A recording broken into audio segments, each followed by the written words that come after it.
ఈరోజు నేను చేసే రెసిపీ ఎగ్లెస్ బనానా కేక్. దీనికి కావాల్సినవి 2 బనానాస్. మనం తీసుకున్న బనానాని స్లైసెస్గా కట్ చేసుకుని మిక్సీ జార్లోకి తీసుకోవాలి.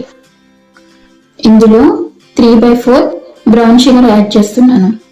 బ్రౌన్ షుగర్ ప్లేస్లో బెల్లం పొడి అయినా వాడుకోవచ్చు, లేదా నార్మల్ షుగర్ అయినా యూజ్ చేయొచ్చు.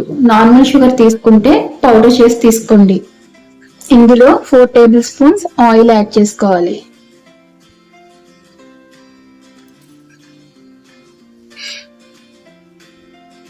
టేబుల్ స్పూన్స్ గీ యాడ్ చేసుకోవాలి. ఇందులో 1/2 కప్ మిల్క్ యాడ్ చేసుకోవాలి. వీటన్నిటిని మిక్సీ చేసుకోవాలి. ఇలా మిక్సీ చేసుకోవాలి. దీంట్లో 1.5 కప్ గోధుమ పిండి యాడ్ చేసుకోవాలి. ఇందులో 1/2 teaspoon cooking soda, teaspoon baking soda, 1/2 teaspoon vanilla essence add చేసి మిక్సీ పట్టుకోవాలి. ఇలా మిక్సీ పట్టుకోవాలి. కొంచెం గీ తీసుకుని బౌల్ మొత్తం ఇలా గ్రీస్ చేసుకోవాలి.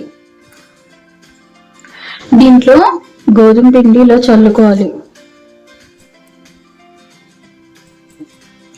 ఇలా రెడీ చేసుకున్న బౌల్ బ్యాటర్ వేసుకోవాలి. ప్రీ హీట్ చేసుకున్న బౌల్లో ఇది పెట్టేసి ఇలా మూత పెట్టేసి 35 to 40 మినిట్స్ కేక్ ని బేక్ చేసుకోవాలి. Eggless banana cake ready. First time మీరు నా ఛానల్ చూస్తుంటే ప్లీజ్ సబ్స్క్రైబ్ చేయండి. చూసారా ఎంత సాఫ్ట్ గా ఫ్లఫీగా ఉందో.